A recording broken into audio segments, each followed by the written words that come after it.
Bueno, estamos una vez más en nuestra entrevista habitual en mensaje para conversar hoy día sobre el trabajo que realizó la Comisión Nacional Presidencial para la Paz y el Entendimiento, que intenta hacerse cargo de un conflicto de larga data al interior de nuestro país. Tenemos invitado hoy día a Natalia Caniguán. Ella es antropóloga de la Universidad Academia de Humanismo Cristiano y magíster en Desarrollo Humano local y regional de la Universidad de la Frontera. Y hoy día está también en proceso de doctorado en antropología en la Universidad de Buenos Aires. Muchas gracias por estar con nosotros hoy día, Natalia. Gracias a ustedes por la invitación. Y nos acompaña también Álvaro Morales Marileo, que es director nacional de la CONADI, abogado de la Universidad de Chile y con un postítulo en Derecho Inmobiliario, Docencia Universitaria y Filosofía Contemporánea. Fue fiscal nacional de la CONADI desde abril del año 23 hasta julio del año 24. Bienvenido, Álvaro, a nuestra conversación. Un gusto, Cristóbal. Oye, primero me gustaría hacerles una pregunta a ambos a propósito del mecanismo general que se aplicó en el intento de resolución de este conflicto que tenemos nosotros en el país. Entonces, quisiera preguntarles así, ¿cuál es su valoración sobre esta manera de resolver las cosas? Ujú, Muy bien, Natalia, yo creo. Parte. Gracias. Gracias. Sí, a ver, yo creo que en esta comisión en particular, algo que resultó interesante a mi modo de ver o fue distintivo de los procesos anteriores que han habido, ujú, tiene que ver con la conformación política que hubo de los integrantes de la comisión.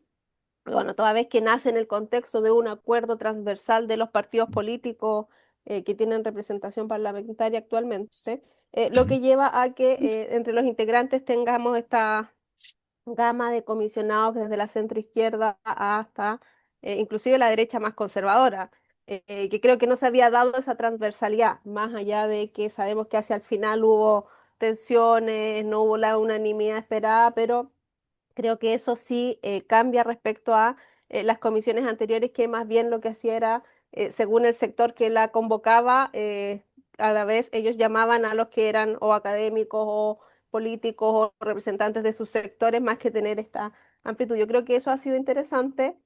No obstante, si bien tiene esa amplitud hacia este campo político, creo que se cerró en alguna medida en el diálogo como tal hacia el pueblo mapuche, si bien se habla de que hubo una cantidad bastante grande de diálogos y audiencias y convocatorias a personas, pero creo que también siempre estuvo esta tensión de con quienes dialogamos, con quienes no, como de poner la cortapisa previa, que igual también ha sido algo que ha estado previamente. Eso yo ujú. creo que sí marca en todo caso la diferencia. Ya, perfecto. Y Álvaro, ¿a ti qué te parece esta manera que hemos ocupado? Mira, yo tengo una visión que es bien apegada a la realidad, digamos, lo que se puede y no se puede hacer. Ujú, Y siempre he desconfiado un tanto de las comisiones, a pesar de que yo participé durante todo el proceso como experto, ujú, porque hay un dicho que es que no quieres solucionar algo, haz una comisión. Comisiones se han hecho muchas, de hecho, ujú, en esta materia registramos al menos 9 comisiones, algunas más relevantes que otras. Y este era un intento más de poder abordar un problema que es multifactorial, es muy complejo, y donde las expectativas de éxito eran pocas. Esto tenía mil maneras de fallar. Pero creo que, y concuerdo con Natalia, que lo que generó un cambio fue el respaldo político transversal a la creación de la comisión, en el sentido de que yo creo que hay una sola cosa que en materia indígena están todos de acuerdo, moros y cristianos, podríamos decir, que es que tenemos que revisar el sistema, que es un sistema que tiene que actualizarse, que está sobrepasado y ujú, que, por supuesto, requería una mirada no solamente de gobierno, sino de Estado. Y creo que esa convicción llevó a que personas de muy diferentes experiencias ideologías, visiones, expertices fueran conjugando estos dualismos que se dan en materias tan difíciles como esta y fueran después de mucho tiempo acercándose a puntos de convergencia, a puntos comunes, con la voluntad férrea de que los acuerdos, el diálogo es lo único que puede sacar adelante cambios tan profundos como los que se necesitan en esta materia. Entonces, yo siento que esta comisión, en el aspecto político, fue una comisión muy arriesgada, jugada, y en el respaldo técnico fue una comisión que estuvo siempre acompañada. Entonces, eso sumado al paso del tiempo, casi 2 años de trabajo, generó que todos pudieran entender con bastante profundidad qué es lo que estábamos enfrentando y pudieran también permearse de las realidades que desde la ideología muchas veces se soslayan. Pudimos ver los testimonios desgarradores de las víctimas, pudimos escuchar a las comunidades indígenas con sus lastres de justicia ancestral. Y yo creo que eso con el paso del tiempo generó que se encontrara un camino que suele ser el ancho camino al medio, donde obviamente pueden haber críticas, es perfectible, pero es un camino razonable, es un camino que pasa del diagnóstico por primera vez, creo yo, a proponer algo concreto, un camino a transitar. Ujú, Y eso creo que es altamente relevante en esta instancia. ujú. Y en el fondo el déficit de los procesos anteriores habría sido porque menciona Álvaro esta como quizá una falta de propuesta concreta, pero no sé si ustedes ven que en los procesos anteriores hubo también otras cosas que podríamos aprender. Sí, yo creo que en general el gran trasfondo que hay en este tipo de comisiones Ujú, pasadas inclusive yo creo que en la actual, porque claro, se ha presentado, el presidente hace unos días también ya señaló los pasos a seguir, pero nada da certeza de que se pueda cumplir lamentablemente. Yo creo que el gran trasfondo siempre es la voluntad política de realmente querer asumir la relación con el pueblo mapuche desde una relación política como tal, desde una ujú, relación que ya no sea el clientelismo, ya no es el asistencialismo, ya no es solo la mirada económica de decir que hay que dar más o menos subsidios, etcétera, sino que es desde un Estado que tiene que dialogar y reparar a un pueblo indígena. Y en ese ujú, sentido creo que esa voluntad siempre ha sido como esquiva, inclusive en los sectores que uno podría denominar más cercanos, que eventualmente uno podría configurar, como puede ser la centroizquierda y demás, eh, que uno tendería a pensar que a veces hay más interés de ese sector por resolver esta temática. Y en esa línea yo creo que también esa falta de voluntad se ha notado. Yo creo que un proceso que fue muy importante previo fue el de la Comisión de Verdad Histórica y Nuevo Trato. Creo que esa comisión también, bueno, por el trabajo desarrollado, que además abarcó a todos los pueblos indígenas que hasta el momento además estaban reconocidos o en vías de reconocerse, porque a partir de ellos también se producen nuevos reconocimientos de pueblo. De esa comisión también tuvo bastantes propuestas que incluso podemos repetir, se han visto después del paso del tiempo, porque claro, todos siguen como con el compendio que era enorme de la comisión, que eran estas 500 páginas donde se hablaba desde la arqueología hasta el presente de los pueblos, pero después tenía un anexo que eran propuestas bien concretas, pero que esas propuestas nunca vieron la luz. Se dijo en su momento que eran demasiado avanzadas para la época. No sé qué tan avanzadas eran, sinceramente, porque no era nada muy distinto a lo que han sido las demandas, inclusive desde los 90 o inclusive previamente. Pero ujú, ahí denota un poco esta falta de realmente entender lo que implica la relación con el pueblo mapuche, lo que implican las demandas y el proceso que se ha vivido de despojo en el pueblo mapuche y por qué todavía esas demandas están presentes y están actual, porque además, si recordamos, no es tan lejana tampoco. Un punto que yo siempre me gusta hacer como para nivel general, porque muchas veces se habla así como, esto es pasado, esto ya fue, pero si lo llevamos a tiempos históricos, es una historia muy reciente, no es algo, el proceso de despojo no es algo que nosotros vemos en los libros de historia de cuando, no sé, uno estudia Grecia, Roma clásica, ujú, sino que es la historia que, no sé, en el caso de Álvaro Mío, posiblemente le pasó a nuestros bisabuelos, que a ellos fueron los que vivieron la pacificación, a ellos los redujeron las tierras, entonces es nuestra historia súper cercana Y eso, si tú lo extrapolas a todo el territorio, obviamente es un sentimiento que está ahí latente y que lleva a que entonces tenga las distintas manifestaciones que tiene. Y eso yo creo que es lo que no se logra comprender y es lo que genera la falta de convicción política de que realmente hay que asumir este proceso. Creo que muchas veces se enarbola más desde lo discursivo, desde el deber ser del Estado o de los gobiernos de turno, más de que desde la convicción de realmente tenemos que asumir esta situación como Estado chileno. Ujú. Sí. Yo tengo una visión que es parecida a la de Natalia, ¿eh? Yo siento que acá tenemos un problema que es contemporáneo, ya que está en la base de la creación del Estado chileno y la construcción de la soberanía nacional, que tiene heridas que todavía están abiertas y que desgraciadamente supuran todavía ya entrado el siglo XXI.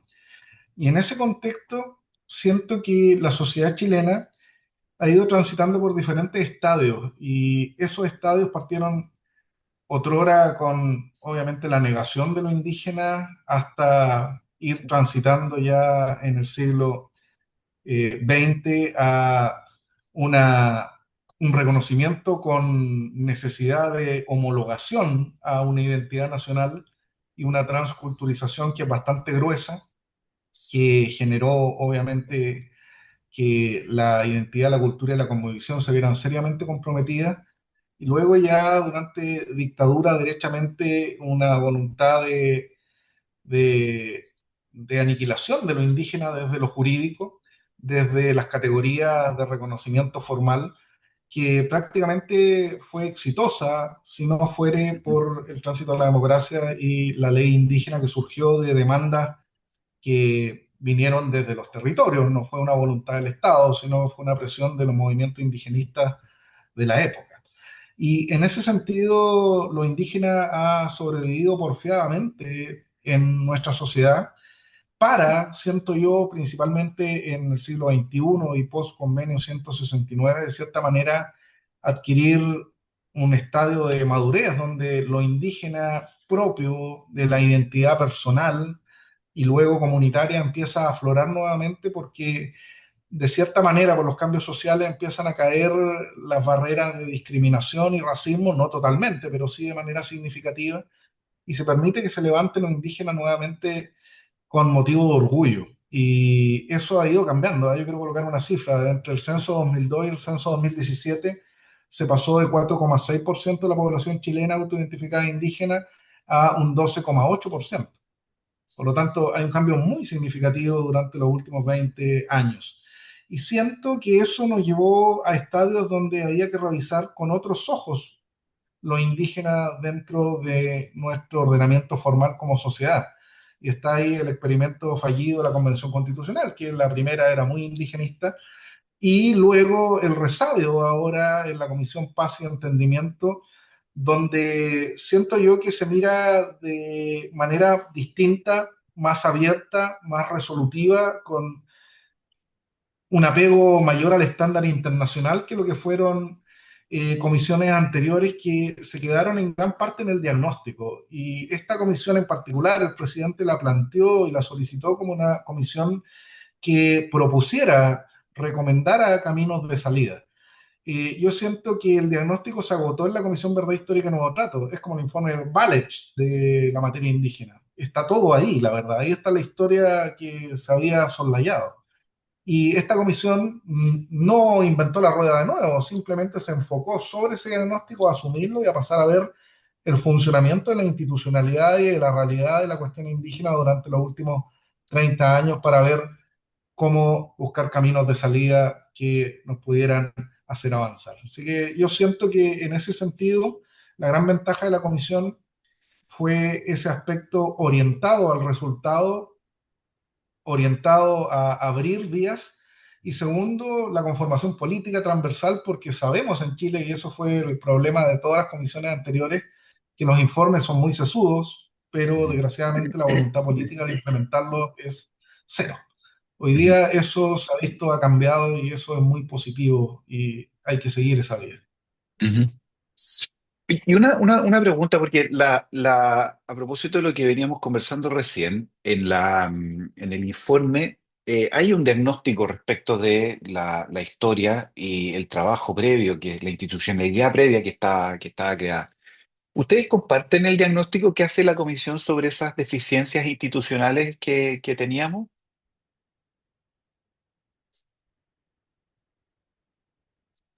Yo creo que aquí Álvaro debiese comenzar. Además, yo creo que en cierta medida es interpelado. No, sí, pero con libertad también, Álvaro, por favor. Ajá. No, por favor, mire, yo quiero ser muy transparente acá. Yo he estado vinculado al tema indígena ya más de 15 años. Eh, y siempre escribí estas materias y obviamente me topé con la realidad de CONADE. Yo soy especialista en inmobiliario, profesor de Derecho Civil, entonces entré por ese lado.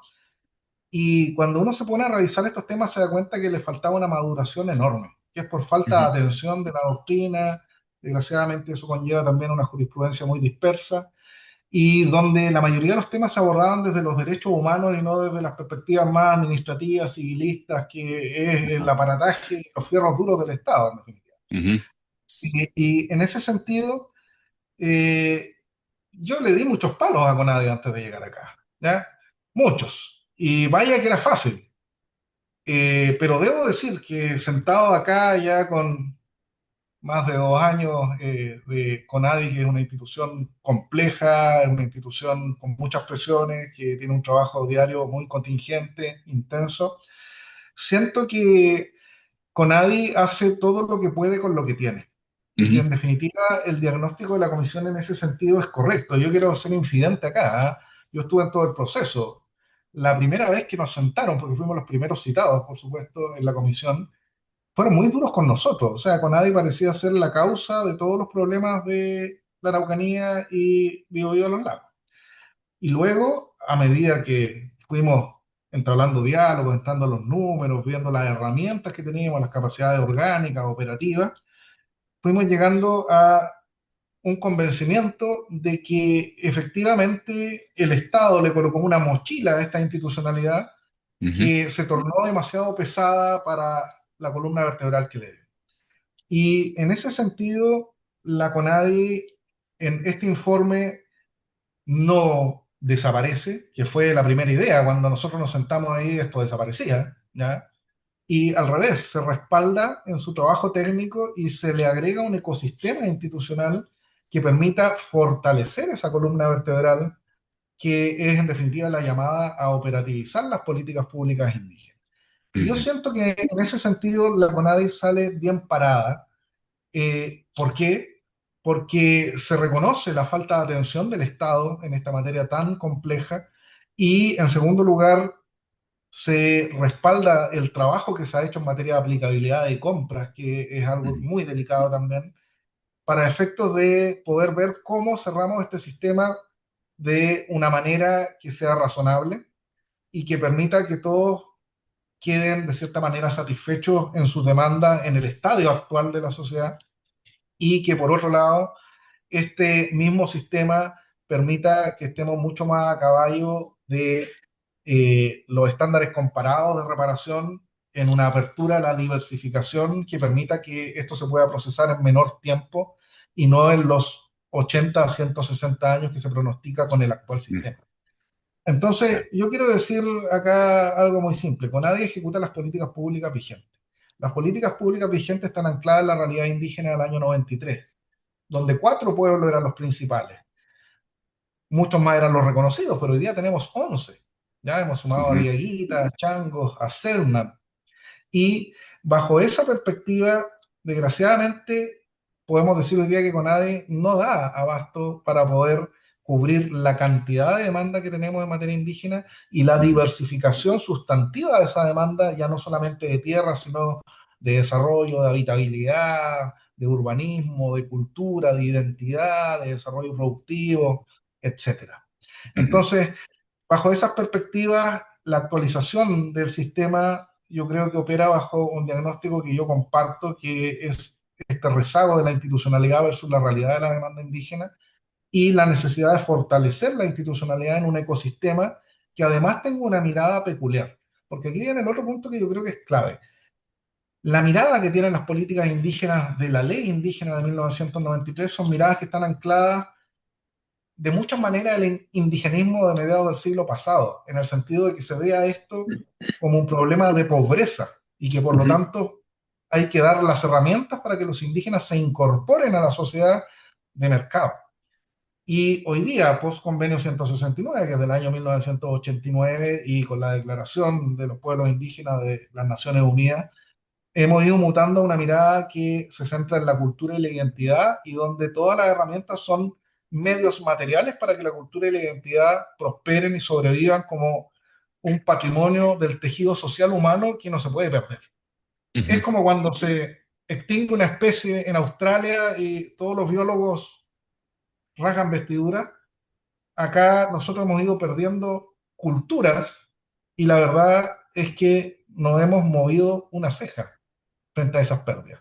Entonces, esa diversidad de la cultura humana que también evoluciona es algo que está en el centro hoy día de las preocupaciones indígenas internacionales y donde esa comprensión trasladada a una actualización de la institucionalidad es precisamente lo que está detrás de este informe y yo por eso siento que es un informe que es razonable. De hecho, las Naciones Unidas la semana pasada sacaron un comunicado de prensa donde valoran positivamente los caminos que tomó la Comisión Paz de Entendimiento y las propuestas que hizo. Entonces, yo siento que es algo que cumple, que es perfectible, pero que en definitiva está muy apegado a la realidad de la política pública indígena y su operativización.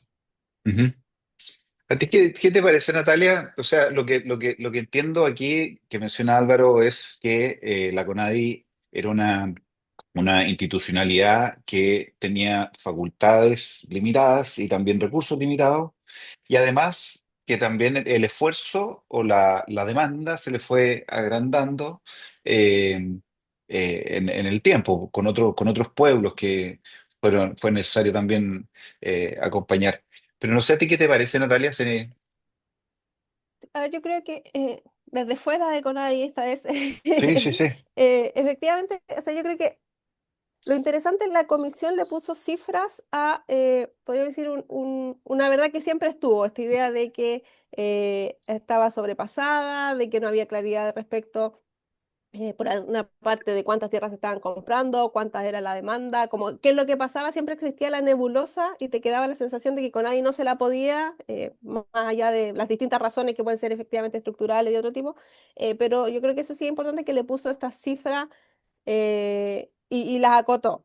Que ahí igual tengo mis tensiones respecto a, claro, uno entiende que la comisión tiene que decir con esta cifra o este es el panorama, por así decir, que nos podemos hacer cargo y al que le podemos poner viabilidad en un plazo de X años y con tanto presupuesto, pero sí creo que hay una cierta cuota, no sé si es de ingenuidad o qué, de pensar que acabando esa reparación se va a acabar el conflicto o no va a haber una nueva demanda. O Ujú, como que ya te compré y ya se acabó la demanda. Creo que no es tan mágico el proceso como tal. Creo que ahí sí tiene ciertas, adolece de ciertos elementos la comisión que lo podemos ver más adelante.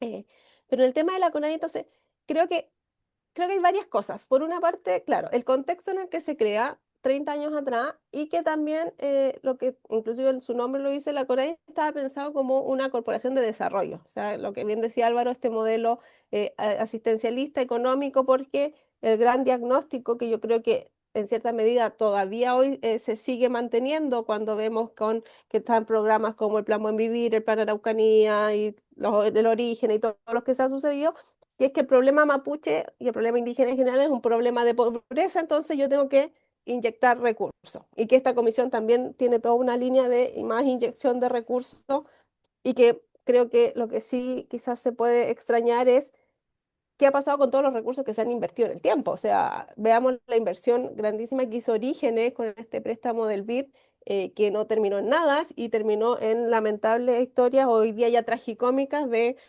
ganado que murió al día siguiente que llegó y de así una pérdida y un despilfarro de dinero que claramente no cumplió nada de lo que tenía que hacer.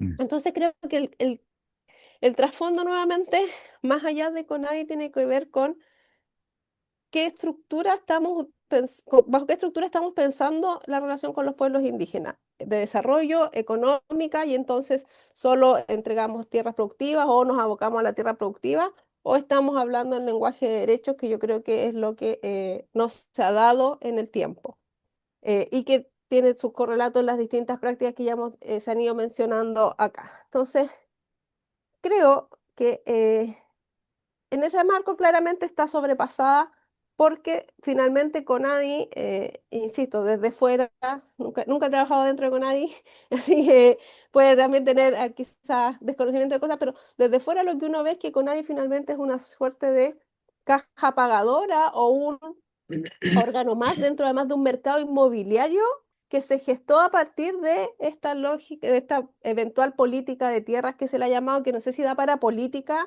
el tener unos apartados en la ley que era finalmente comprar vía subsidios en el caso del 20A de la ley o las tierras comunitarias que responden a demanda, pero que al final siempre también todo terminaba en un mercado inmobiliario bastante confuso, bastante oscuro, donde sabemos hay muchos intereses, como todo mercado, y creo que ese cruce de la política indígena con el mercado, con esta mirada del neoliberalismo, creo que es la que no permite salir o es la que genera que este círculo se vaya agrandando y también vaya creando no solo problemas al interior de la CONADI, sino que también lo que podríamos a veces denominar malas prácticas o elementos como de aprovechamiento de la situación, que tiene que ver, por ejemplo, con esta suerte de división de comunidades para poder optar a mayores compras de tierra y demás. Pero, insisto, pasa porque estamos entendiendo que la deuda de las tierras se repara con compras, se repara con el mercado, cuando en realidad debiesen ser reparaciones de corte político, donde debiesen existir modelos de restitución que no apelen al mercado, que no apelen a seguir aumentando este sistema, que más bien lo que va a seguir generando es, yo creo, seguir aumentando la demanda o seguir generando esta tensión por querer más y querer más. Creo que es Ujú. súper dañino al pensar la política indígena desde un corte neoliberal como lo hemos hecho, porque pierde toda su raigambre de derechos políticos, de derechos culturales que hay detrás y de cómo realmente entonces situamos esta relación. Y creo que eso Ujú. la vuelve muy inequitativa. Y en esa línea, esta nueva institucionalidad que se propone eh, genera dudas también un poco en, vamos a seguir replicando el mismo modelo, y insisto, o sea, eh, se propone que esta nueva institucionalidad se va a hacer cargo de, bueno, las demandas, la demanda actual, pone cota a una cierta demanda que debiesen hacer, pone también los casos de las tierras que no tenían, las tierras antiguas, podríamos denominar en un acotado territorio, pero creo que esa demanda no se va a acabar solo porque esta nueva institucionalidad diga hasta aquí llegamos. Y creo que ese trasfondo falta porque finalmente ahí es donde está esta lógica de por qué, o la gran tema es por qué si yo te compro tierras a ti ahora, pagué una deuda histórica. ¿Por qué si saldé algo con tu generación, por así decirlo, no me tengo que seguir haciendo cargo de generaciones venideras o sigo teniendo, o cómo ¿por qué aquí se acaba? Creo que esa duda es algo que va a permanecer y creo que es lo que puede tensionar inclusive esta nueva institucionalidad, si además sigue en esta lógica de solo ser mercantil, que finalmente Ujú. sea la intermediaria entre los que tienen demanda, los que quieren vender tierra o los que las ofrezcan y demás, y solo va a seguir siendo un intermediario. Creo que seguimos un poco alimentando este modelo económico que no, que creo que es el que finalmente tergiversa la demanda y tergiversa la restitución. Ujú. Ahora, tú estás tocando, Natalia, un punto que creo que es sumamente relevante, que tal vez es la pregunta que surge tras el informe, estando de acuerdo de que al parecer el núcleo, si no el más importante, pero de los más importantes entre la relación del Estado de Chile con el pueblo mapuche, son las tierras. El informe también toca todo lo que tiene que ver con la reparación de víctimas del conflicto, entiendo víctimas personales, y también tiene que ver con un reconocimiento y establecer un modo de relación también con los pueblos originarios. Ahora, la pregunta es, abordando estos tres grandes núcleos temáticos, por decirlo de alguna manera, ¿se resuelve el conflicto? Eh, yo creo que no. Eh, Ujú, pero a ver, yo creo que hay que partir de una premisa que el conflicto siempre va a estar en todas las sociedades. Entonces, quizás pensar que lo vamos a resolver es demasiado utópico porque siempre va a ujú, haber tensión. A lo mejor ujú, no es el conflicto que vemos ahora, quizás con acciones directas o atentados, como se le quiera llamar, pero conflicto va a seguir existiendo siempre en toda sociedad y más cuando tienes un Estado y pueblos subalternizados, o sea, o tienes relaciones entre sociedades dominantes y sociedades dominadas. Yo creo que es la base. ujú, Entonces, creo que yo lo primero que haría es mm, quitar inclusive del lenguaje esta lógica de vamos a terminar con el conflicto. ujú, Quizás lo vamos a minorar, ¿ya? lo vamos a atenuar, lo vamos a agenciar, porque yo creo que finalmente lo que tenemos que hacer es aprender a convivir en estos conflictos que van a estar sucediéndose permanentemente entre sociedades. Creo que eso es lo primero. Lo segundo, y en lo práctico, o sea, ya más allá de esta visión de sociedades, veo la verdad bien compleja la posibilidad de inclusive reducir el actual conflicto, y por varias razones. Lo primero, creo que el trabajo de la comisión, y así como súper pragmáticamente, se alargó demasiado. Se entiende que puede haber sido por la necesidad de escuchar más voces y llegar a los resultados que tenía que tener, pero puso las conclusiones en un pésimo timing político. O sea, estamos en un Mm, periodo electoral. Tuvimos, como bien lo dijo Álvaro hace un rato, un proceso constituyente altamente indigeneizado y donde el rechazo de ese proyecto se atribuyó a los pueblos indígenas y al pueblo mapuche en particular. Por lo tanto, eso ya nos habla de que no es un discurso político que hoy se quiera tomar ni asumir ni una bandera que los candidatos yo creo que vayan a tomar, por ejemplo, en sus campañas, porque claramente hacen esas lecturas. Entonces creo que estamos en un momento en que es muy difícil que esta agenda alguien la tome, alguien la asuma. Si bien efectivamente el presidente hace desde su rol lo que puede, que decir vamos a avanzar en estos procesos, creo que igual quedan en una cierta nebulosa de quién va a hacerse cargo de esos procesos si estamos en un proceso de salida de parlamentarios, de presidencia. Entonces creo que es un cambio que va a ser importante respecto a que esto va a quedar como en el aire, por así decirlo, y creo que eso va a sentar un punto. Otro tema que yo también he observado estos días tiene que ver con, hemos tenido muchas voces respecto, desde los distintos sectores políticos, sobre la comisión, que apoyan, no apoyan, etcétera, pero se ha hecho como todo un levantamiento, y al menos en las prensa, en la prensa, en los medios, de estas voces políticas, de los conglomerados políticos que participaron de una u otra forma, pero no se ha levantado la voz de los territorios. Y esa voz no está media disonante en bastantes territorios. Y no solo los que podríamos decir son los en levantamiento o en conflicto, que podríamos decir desde antes de la comisión ya también se mostraron en contra, o sea, sino que hay otros sectores que han mencionado, inclusive hay dirigentes que uno puede mencionar como muy clásicos y en su momento muy cercanos a los gobiernos de la concertación o este gobierno, en que ya también manifestaron su rechazo a los anuncios del presidente el otro día y a la forma en que estos anuncios se están concretando. Entonces, creo que también esa voz no está siendo escuchada y ojo, porque es como estamos proponiendo soluciones para el pueblo mapuche, pero no estamos escuchando lo que el pueblo mapuche nos está diciendo sobre las soluciones. Y ujú, eso a mí me preocupa, creo que se están invisibilizando completamente. Se dan los créditos a los comisionados, pero nadie está preguntando qué pasa en los territorios. Y lo tercero es que en estos eventuales gestos de nueva relación, la verdad es que yo no veo gestos aún nuevos o que no sean los que ya hemos tenido y que, o sea, el presidente lo dijo inclusive cuando hizo esta cadena nacional. Dice, vamos a poner nuevamente el proyecto de reconocimiento constitucional y él mismo reconoció que que es una deuda que viene desde el Pacto de Nueva Imperial, o sea, que fue uno de los compromisos de Patricio Elwin para entonces salir electo presidente.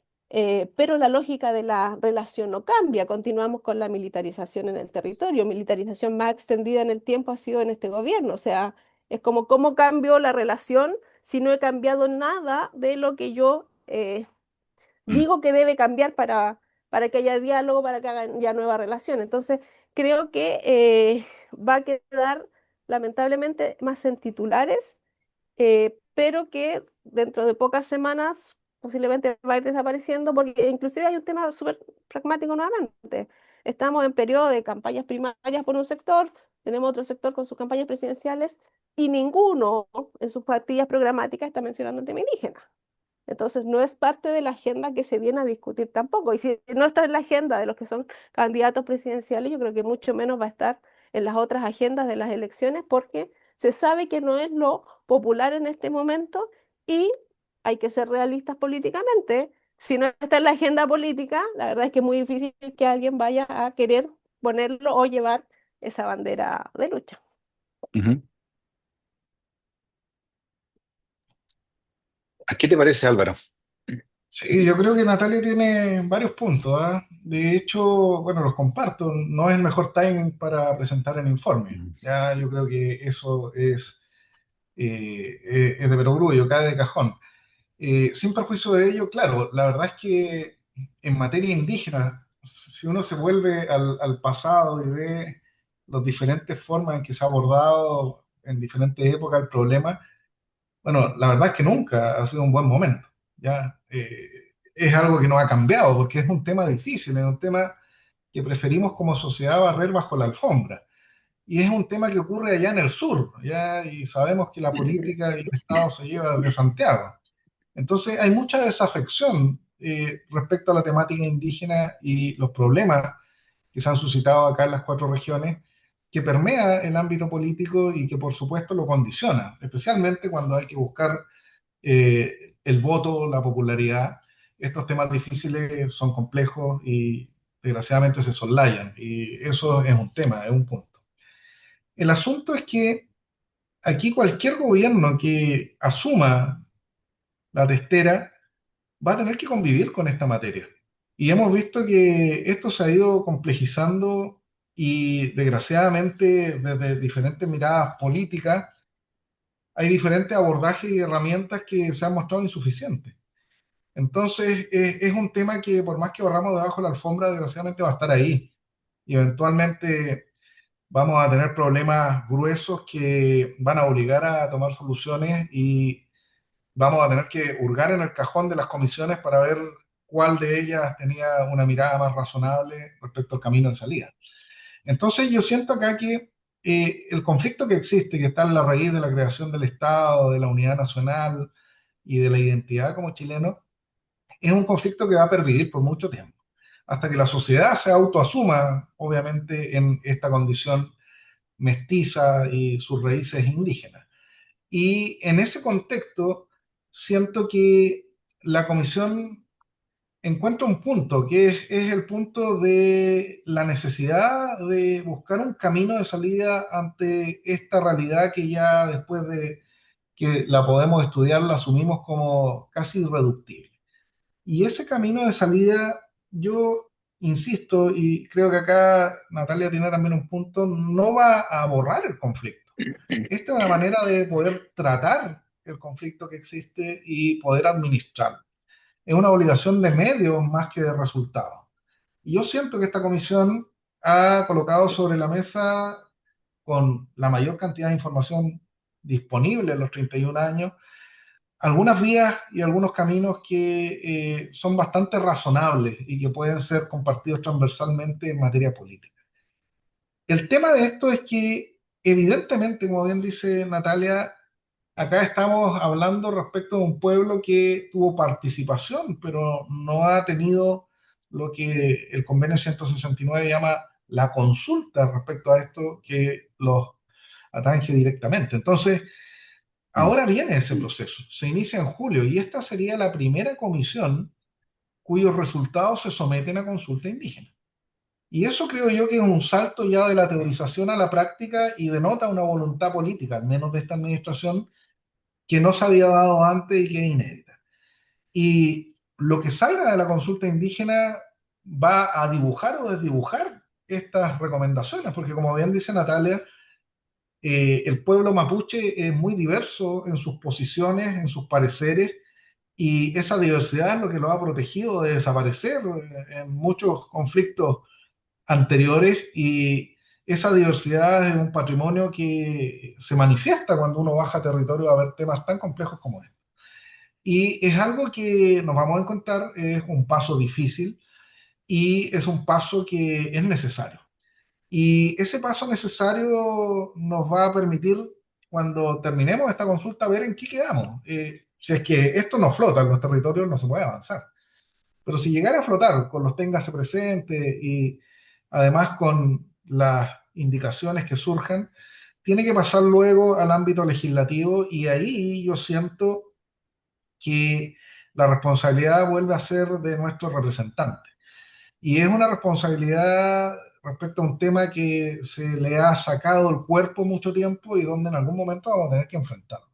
Yo Ujú, siento que la gran ventaja segura hoy día prístina de esta comisión es que vuelve a traer al terreno del debate público, a la ágora pública, al centro gravitacional, el debate sobre la cuestión indígena. Lo ujú, que resulte acá, nuevamente, tal como cuando iniciamos la comisión, tiene mil maneras de fallar, pero yo elijo creer que hay alguna posibilidad de correr el cerco, de poder administrar mejor el conflicto que se vive. Y creo que ese es el camino, es de medios, no es de resultados. ujú, Esto no va a terminar acá, la demanda no se va a acabar, pero sí nos va a permitir, por lo menos en la situación actual, darle un tratamiento ujú, razonable, real, apegado a los horizontes de vida. Porque yo hoy día cuando le entrego una aplicabilidad que el sistema le reconoce a una comunidad, es bastante triste transparentarles que si el sistema no cambia, yo voy a llegar a ello en más de 100 años. O ujú, sea, ni siquiera en su horizonte de vida. ujú, Entonces, cuando el sistema existente no da soluciones reales, deja de confiarse en el sistema. Y hoy día yo lo que siento que hay que recomponer es la relación política y la confianza basada en el diálogo entre el pueblo mapuche y el Estado. Y para ujú, eso hay que dotar, obviamente, de otras herramientas, no solo fortaleciendo la parte estatal, que es la representación del Estado ante los indígenas, sino también, y esa línea está acá en el informe de la Comisión, la parte representativa del pueblo indígena ante el Estado. Se postula reflotar el Consejo de Pueblos y se postula reflotar también la alta autoridad política que vendría a ser un ministerio u otro. Entonces, ujú, yo siento que acá la historia indígena es una historia de avances en la medida de lo posible. Eso ujú, fue la ley indígena del 93. Eso va a ser esta comisión si es que llega a puerto, pero no cierra ningún capítulo de la historia porque las sociedades son dinámicas y, por supuesto, estos temas que están en la raíz de lo que constituye nuestra sociedad nos van a acompañar por mucho tiempo. ujú. Bueno, y es muy interesante esa perspectiva del conflicto en el sentido de que el conflicto es algo que probablemente haya que asumir y que hay grados de conflicto que incluso son deseables en la medida que facilitan el movimiento social y que la serenidad perpetua no sería incluso deseable para una sociedad que quiere ir progresando, justamente, que el conflicto de alguna manera, o niveles de conflicto sanos, digamos, son posibles o sea, son necesarios para progresar. Ahora, una pregunta que también mencionaron ustedes respecto de esto, porque es un estado de Chile que está en conflicto con los pueblos indígenas respecto de esto, ¿no?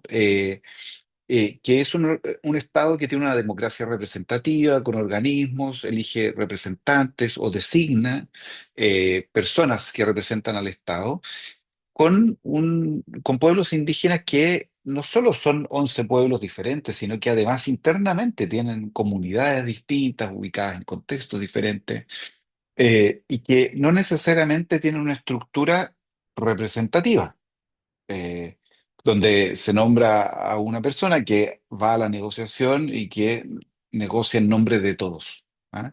Esa es una dificultad aparentemente mayor. No sé si ven ustedes comparten el diagnóstico. O sea, yo creo que es un hecho, Ujú, efectivamente, eh, pero creo que es un hecho que si bien puede tener ciertas dificultades, también se ha usado como el comodín para decir no podemos dialogar o no podemos avanzar porque no tienen una representación. Creo que también ujú, hay que hacer esa Mm, distinción. Porque si sabemos que efectivamente está esta diversidad, eh, y que también, inclusive, casi como paréntesis, tenemos que hacernos cargo porque también parte de mucha de esa diversidad o del debilitamiento del tejido social igual ha sido producido por las mismas políticas de inversión que les promueven la separación y les promueven la atomización. O sea, también es como hagámonos cargo. Cuando, cada vez que ujú, llegan proyectos que dicen los fondos son por comunidades y tenemos una ley y un reglamento que nos dice que con 10 personas yo hago una comunidad, o sea, también estoy jugando a dividir a la población, tampoco hay que ser ujú, ingenuos en eso, no es que la estructura del pueblo fue así y solo es responsabilidad de los pueblos. Entonces creo que también es un hacernos cargo, pero si es un diagnóstico que se sabe, porque no es que nos dimos cuenta ahora que existe ujú, esta diversidad, como Estado, que entendemos que además es un aparataje mayor, tengo que tener las herramientas para dialogar con esas diversidades. O sea, no tengo que esperar que que dialogue sea un símil mío, que tenga la misma estructura mía o que solo tenga un interlocutor. Y aquí es cuando yo nuevamente tomo esta idea de que faltan las convicciones. Porque cuando tú tienes la convicción en tanto estado y que te quieres asumir y que quieres asumir en este caso la relación con los pueblos, vas a entender que existen estas diversidades, que existen estas complejidades, que existen formas distintas. No es lo mismo hablar con el pueblo mapuche, con el pueblo rapanui, con el pueblo aymara, etcétera. Pero voy a tener las estrategias para hacerlo acorde a las realidades de cada pueblo. En tanto, también soy el ente que tengo las herramientas o puedo manejar las herramientas para asumir. Si ujú, yo sigo en este estado poniendo la excusa de es que son muy diversos, es que no tienen un representante único, es que aquí, aquí, allá, la verdad es que solo estoy justificando que realmente no quiero dialogar porque no estoy haciendo el esfuerzo de sentarme. O sea, creo que ya no puede seguir siendo el justificativo el decir que ujú, porque no hay un representante no puedo conversar. Hay pueblos que tienen un representante y con lo que tampoco se llega a acuerdo, o movimientos que también tienen representantes, claro, y tampoco se llega a ujú, acuerdo. Entonces, es otro el tema que hay de trasfondo y por eso digo que es convicción política respecto a que tengo que asumir la relación con los pueblos. Y un ujú, punto que pongo antes de también cerrar esto, y que yo creo que es otro tema que va a abrir la comisión y que no que también está como en los pendientes que se vienen, es la comisión es para el pueblo mapuche. Pero ya están emergiendo los otros pueblos para decir, bueno, si a los mapuches les van a dar esto, ujú, ¿qué pasa con nosotros? Y entonces se abrió una agenda con 10 pueblos más por lo bajo de demanda y de esta relación. Inclusive, ujú, a propósito de lo que decía Álvaro, se viene la consulta indígena o debiese venir una consulta indígena y ya están las voces que dicen, ¿va a ser solo consulta para los mapuches o nos van a consultar a todos los pueblos? Y ahí ya ujú. se está abriendo otro desafío que ahí sí que no sé cómo también lo tienen pensado asumir o lo han visto. Eso. Sí, interesante.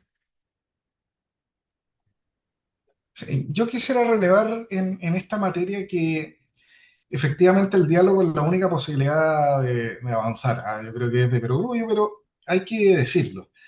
Y Ujú, ahí también hay que poner en perspectiva la historia. De hecho, el pueblo mapuche dialogó con la corona española a través de los parlamentos que ujú, están registrados durante mucho tiempo y estableció relaciones que eran bastante funcionales y que estaban a la par del derecho y también obviamente el canon indígena.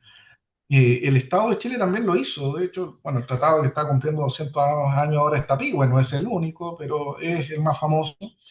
Y desgraciadamente en esta materia es el Estado chileno el que rompe unilateralmente estos acuerdos a los que se había llegado en el pueblo mapuche y avanza militarmente sobre la Araucanía con esta llamada pacificación, que es un eufemismo de una avanzada militar que obviamente dejó muchos estragos como toda guerra que se proclama a un enemigo interno. ujú, Entonces, el Estado no ha sido, por decirlo muy elegantemente, amable con los pueblos indígenas, tanto en los hechos como en el derecho. Y en ese sentido, creo yo que la oportunidad que tenemos hoy a los 200 años de Tapigüe es de volver a colocar el diálogo adelante. En una sociedad tan polarizada como la que tenemos hoy día, creo que hay una especie de elección ética de los comisionados que participaron de poder sentarse con un tema tan difícil que es calificado en el ámbito internacional como un wicked problem, un problema complejísimo, y poder llegar al año 10 meses a conclusiones que todos comparten y que cumplen ciertos estándares que son satisfactorios. Yo creo que eso es lo que nos falta como sociedad. Obviamente no todos tenemos el tiempo para estar 2 años analizando una temática y poder decir, ¿sabes qué? Reconozcamos el mínimo común múltiple que nos une. Pero creo que como sociedad tenemos hoy día el desafío de la otredad en general, y dentro de esa otredad, la principal otredad que tenemos dentro es la de los pueblos indígenas. Y el reconocimiento del otro con otras características, con otras cosmovisiones, otras costumbres, es algo que nos tiene que permear de manera tal de que nos abramos a el reconocimiento de un igual, que dejemos de verlo como amenaza y lo empecemos a ver como promesa de algo mejor. Y yo Ujú, siento que en ese ámbito, que puede ser muy inocente, es donde se mueve la comisión, bajo una perspectiva de que con el diálogo es posible llegar a acuerdos y encontrar un camino del medio. Es una bajada con otra perspectiva, con otro ánimo hacia los territorios. Y vamos a ver si el resultado es el mismo de las consultas anteriores sobre materias tan difíciles y si es el mismo del año 2019, donde se intentó modificar la ley indígena y la consulta se tuvo que suspender. ¿Ya? ujú, Esto puede pasar, pero la apuesta creo que tiene un ánimo detrás que es distinto. Y ese ánimo es un ánimo que primero es político y luego también creo yo que habla mucho de nuestra sociedad chilena hoy día, que es distinta a la sociedad de los 80, que miraba con desdén, con desprecio, con racismo y discriminación a los indígenas. Yo creo que hoy día nos hemos encontrado mucho más con esa identidad que portamos todos. Y bajo esa perspectiva yo siento que es válido intentar dialogar nuevamente sobre materias difíciles. ujú, Y es que esto nos resulta, evidentemente, va a ser una lección aprendida que tendremos que tomar para una próxima instancia, pero creo yo que hoy día es más necesario que nunca que sea viable y que llegue a puerto. Y eso es lo que está detrás de este esfuerzo transversal, donde no todos salimos contentos porque todos tuvimos que ceder en posiciones que considerábamos esenciales, pero logramos entender que en las negociaciones, porque fue una instancia de negociación, todos pierden, porque todos ceden. Entonces creo yo que los únicos que ganan acá es evidentemente la sociedad chilena en el sentido de poder tener otra oportunidad de enfrentarse a sí misma y asumirse a sí misma en otro estadio, obviamente, evolutivo social. Yo soy un convencido de que esto es difícil, pero también soy un convencido de que hay que hacerlo. Entonces, ujú, vamos a empujar aquello en los momentos difíciles que sean, pero hay que correr el cerco para poder administrar mejor los problemas que nos aquejan como sociedad. ujú. Oye, me gustaría que les propongo más bien que podamos entrar ahora como una evaluación de sobre todo las recomendaciones que hace el informe, aciertos y deficiencias. No sé si les parece distinguir como estos tres grandes núcleos. Está todo el asunto de las tierras como un núcleo importante. Eh, Está también el asunto de la relación que tiene el Estado de Chile o tendrá con el pueblo mapuche y finalmente el asunto de la reparación a las víctimas del conflicto. Entonces, no sé si ustedes quisieran comenzar por alguno o quisieran ver sus aciertos y deficiencias en términos más globales. ¿Mm?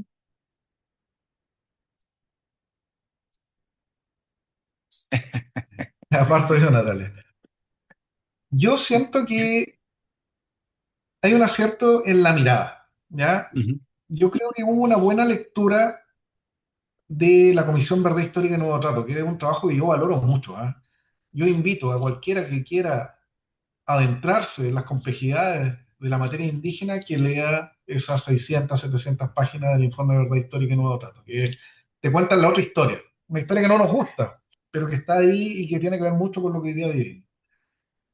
Y desde esa perspectiva, una de las conclusiones a la que llegó el informe de Verdad Histórica y Nuevo Trato es que lo que ha sucedido, y especialmente en materia de expoliación territorial, no es culpa de los colonos, no es culpa de los ciudadanos, no es un problema de familias y linajes versus familias y linajes, ¿ya? Esto no es entre ciudadanos, Esto es responsabilidad de un Estado que generó condiciones legales, condiciones fácticas en diferentes épocas que tienen un leitmotiv que es desgraciadamente el soslayo de los indígenas y derechamente el ataque de los indígenas.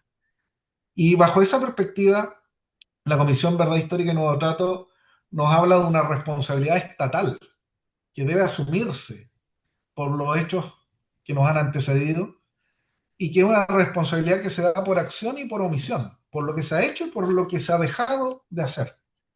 Y en esa materia siento que el informe tiene una perspectiva de abordaje de este conflicto difícil que es positiva, porque en definitiva asienta en el diagnóstico de la Comisión Verdad Histórica y Nuevo Trato las bases de una deuda histórica, no solo con el pueblo mapuche, sino con las víctimas que han habido de este conflicto, y las transforma en posibilidades justas, razonables y oportunas de reparación. Y yo creo que acá, en toda materia, especialmente en la indígena, ese arco es clave. Primero, memoria, porque la memoria oficial, la historia oficial, no es precisamente lo que sucedió acá entre Biobío y los lagos. Esa otra historia es lo que levantó la Comisión Verde Histórica y Nuevo Trato y es la resignificación de la memoria, que fue también lo mismo que hizo Rettig y Valech en materia de dictadura. Hay que saber para asumir. Luego viene, obviamente, hacer suya esta resignificación de la memoria para generar el concepto de responsabilidad.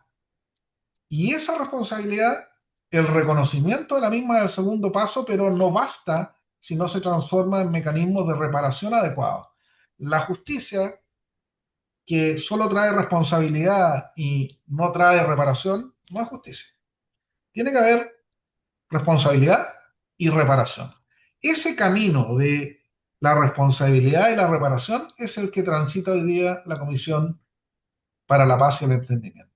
Y eso es lo que tenemos que cerrar en la próxima generación como chilenos para efectos de poder dialogar de manera abierta, sin resquemores, sin querellas internas y tratar de minimizar la situación de conflictividad en algunos grados para poder reencontrarnos y ver un futuro compartido.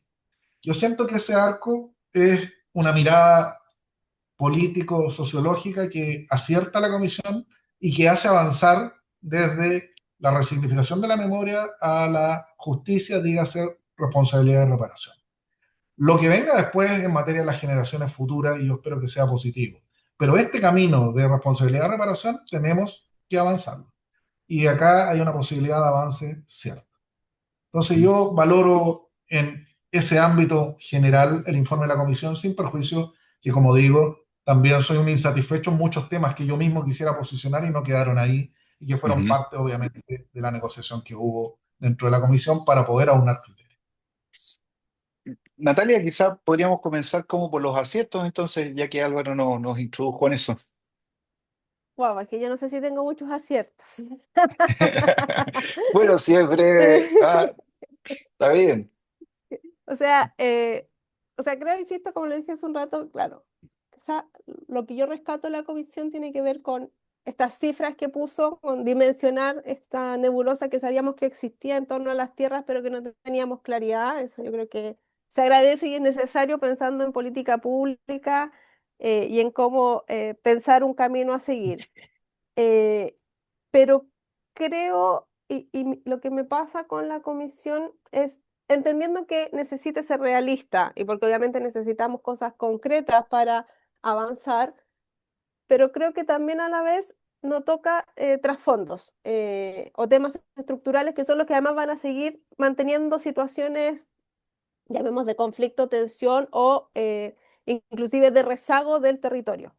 Eh, Hablamos de tierras, y yo ya lo mencioné hace un rato, si bien está en esta lógica de una nueva institucionalidad, pero sigue bajo la lógica del mercado. Seguimos mercantilizándola, seguimos en la misma burbuja, en la misma esfera, y donde vamos a, si bien va a haber iniciativas y procesos para que personas puedan entregar sus tierras, o está lo que durante incluso fue mucho tiempo como lo que trascendía de la comisión de cuántas hectáreas iban a entregar las forestales y que al final recién se va nuevamente a hacer una mesa para ver cuántas van a entregar cuando supuestamente había una cifra, pero en fin, es parte de las, como, lo que pasa por detrás de la comisión.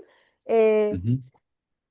Volvemos a que seguimos con un sistema de mercado de tierras que en lo personal para mí no responde a reparación. Si yo voy a hablar de reparación, tengo que como Estado tener otros mecanismos que podrían haber sido mecanismos tales como expropiación o otros modelos. O sea, pensando que estoy haciendo buen cargo y no es que nuevamente voy a depender de lo que entre o no a este mercado o de las tierras fiscales que tengo. Eso por una parte. En el tema de la relación y el reconocimiento, insisto, creo que son titulares y titulares que no se cambian o que no denotan o que no hay acciones que denoten esos cambios, porque no es porque ya eventualmente tengamos un reconocimiento constitucional el día de mañana y que la verdad lo veo muy difícil porque ya se ha rechazado, no solo ahora, cuando Michelle Bachelet hizo el proceso constituyente indígena como tal, en que los indígenas le plantearon que querían la plurinacionalidad, ya presentó un proyecto que después habló de multiculturalidad y nuevamente no pasó nada. O sea, no, sabemos que el país no quiere el reconocimiento o la clase política tampoco lo quiere llevar a cabo para que cuaje, entonces creo que no se va a lograr. En el caso que se lograse, igual creo que no cambia la relación, sino que le va a poner un título más a nuestra constitución o cierto elemento, pero es como lo que nos pasó con el convenio 169. Dejamos de hablar de etnia, pasamos a hablar de pueblos, pero la relación sigue siendo exactamente la misma, sigue existiendo la discriminación, el racismo, los malos tratos, las persecuciones y demás. Y en el tema de la reparación, que creo que es interesante, eh, creo que también hay que entender, eso sí, el concepto de víctima no solo los que en esta lógica de los que se han visto insertos en los atentados o en las situaciones de violencia que ocurren en la zona sur. No me gusta usar ni siquiera el término macrozona sur por lo militarizado del término, que ya también es parte de esta relación que se habla.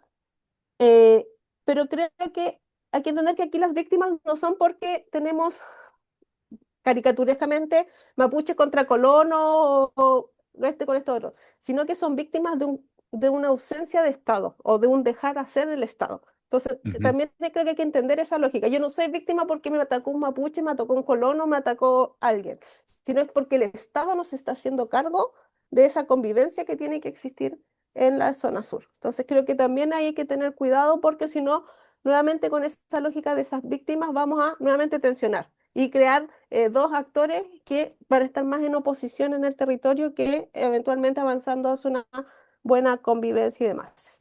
Y una cosa que Ujú. además me preocupa en el apartado de las víctimas, y que incluso Juan Cristóbal adelante lo mencionaste, dijiste, va a haber reparación a las víctimas, esperamos personas naturales, pero no se dice Mm. si son personas naturales o personas jurídicas. Y entonces, si Ah, son personas jurídicas, ¿qué voy a reparar? ¿A las forestales? Y entonces voy a seguir acrecentando el dominio de la forestal o de estas empresas mm, extractivistas que son las que han generado muchos de los focos de violencia y tensión en el territorio.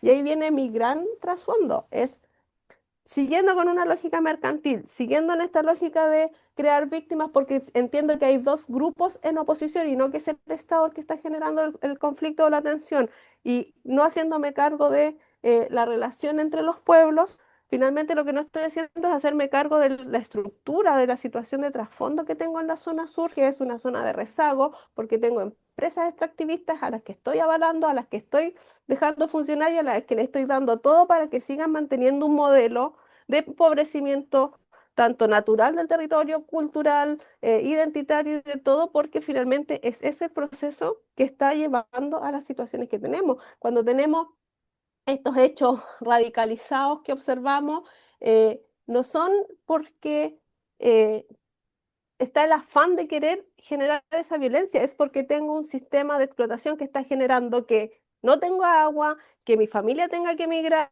que los jóvenes no tengan oportunidades para mm, desarrollarse, que los niños y niñas veamos que reciben la peor calidad en educación del país, que veamos que no tienen acceso a salud, que no tienen finalmente acceso a vida digna y a una vida con un buen vivir como debiese ser, sino que más bien lo que tengo es un sistema que lo único que me perpetúa es un mal vivir de violencia, de discriminación, de pobreza, de rezago, y que entonces si no me hago cargo de eso, que es esa estructura, que en este caso son empresas extractivistas que están en el territorio y formas de poder que no se están controlando, no voy a cambiar entonces la situación y por más que amplíe el mercado de tierras, por más que repare víctimas, las situaciones se van a seguir sucediendo porque el modelo sigue intacto. Y si el modelo sigue intacto, no tengo entonces un futuro próximo de una mejor convivencia entre grupos en la Araucanía. O bueno, en la Ujú, zona sur, porque escapa la Araucanía. ujú. Sí, sí. Eso. No sé, Álvaro, tú si pudieras comentar alguno de los déficits que ves en la propuesta, en las recomendaciones. Sí, yo en el sentido de lo que expresa Natalia, eh, le doy el punto. Acá es efectivamente una propuesta que se enmarca dentro del sistema legal que tenemos, dentro de la estructura que hay detrás de este sistema legal en el sentido económico. Y es una solución en la medida de lo posible, tal como lo fue la ley indígena de 1993 en el cambio de dictadura a democracia. Y la respuesta uno podría decir, bueno, ¿por qué no se contempló la expropiación? Por supuesto que lo discutimos. Ya, yo por lo Ujú, menos era uno de los partidarios de que tenía que contemplarse, pero como esta era una comisión transversal, ¿ya? Fue imposible llegar a acuerdos sobre ese punto. No hubo un mínimo común múltiplo que permitiera decir, mire, acá vamos mm, a operar con una nueva reforma agraria indígena. No, imposible. Entonces, en ese sentido, la Comisión opera bajo el sistema constitucional que tenemos. Y el sistema constitucional que tenemos efectivamente protege la propiedad, limita y restringe la expropiación y garantiza derechos vinculados a los bienes materiales que están muy fuertemente asentados y que hoy día en ese sistema, desgraciadamente, no tenemos la posibilidad de moverlo sin cambiar el pacto social general. Entonces, las críticas que se pueden hacer a la Comisión Paz y Entendimiento en el sentido de que no cambia el sistema, efectivamente son porque lo que se nos encargó fue precisamente dentro de este sistema que la sociedad chilena votó no cambiar, pudiéramos encontrar los caminos de salida. Obviamente el cambio general de modelo económico u otro son cosas que se nos escapan absolutamente.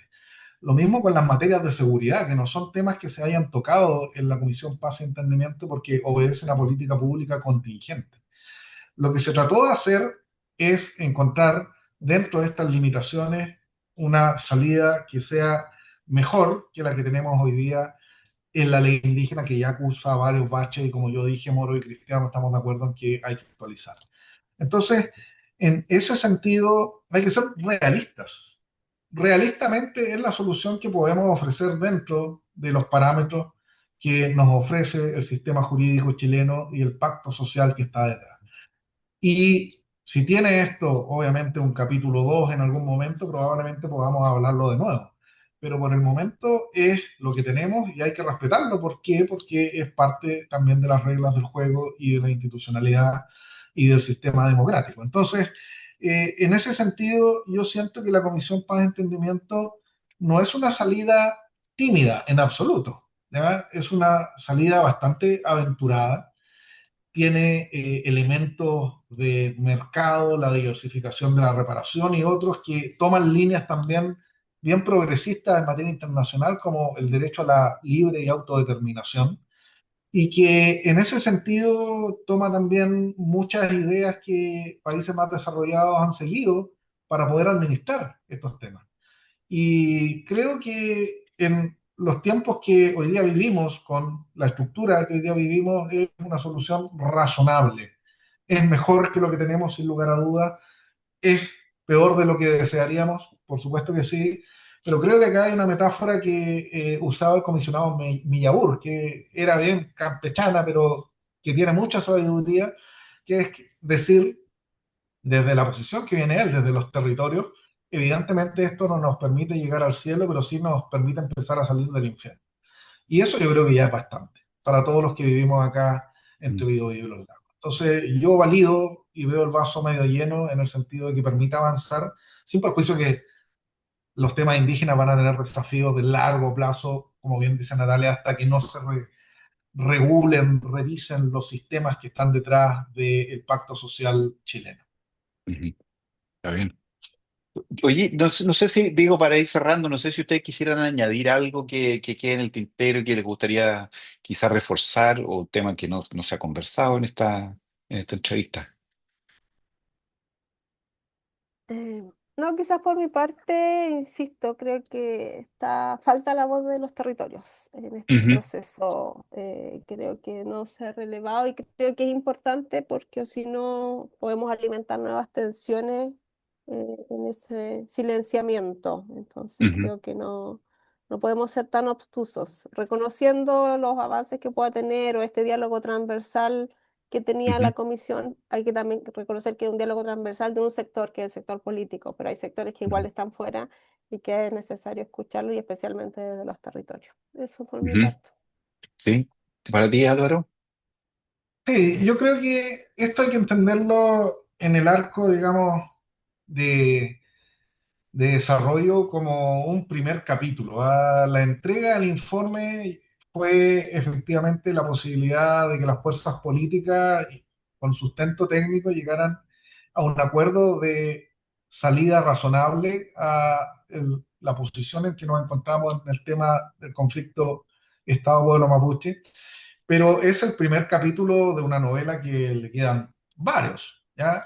Viene la consulta indígena puede tener muchas derivadas, viene la discusión legislativa de las diferentes recomendaciones que hay, vamos a ver cuáles avanzan, cuáles se quedan, cuáles se desdibujan, cuáles se redibujan, y viene luego la implementación de esto, donde, insisto, quizás esto no sea popular en un contexto de elecciones como es el de este año, pero son problemas que el mundo político que tiene que administrar el Estado a través del poder democrático, desgraciadamente tiene que asumir en algún momento y creo yo que ese momento llegó ya hace bastante tiempo. Entonces, es también una tarea pendiente que no podemos eludir y siento yo que el camino que hoy día se plantea de Estado es una posibilidad para todos los gobiernos, independientes de su mirada ideológica, de avanzar un camino que vaya en la dirección correcta. Entonces, faltan las voces de los territorios, ciertamente, faltan las voces del amplio espectro político, ciertamente,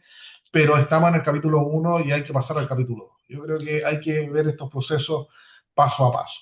Por el momento, creo que contra todo pronóstico, la comisión llegó a un acuerdo que fue ampliamente mayoritario más no unánime, que refleja también, evidentemente, las complejidades que hay en esta materia.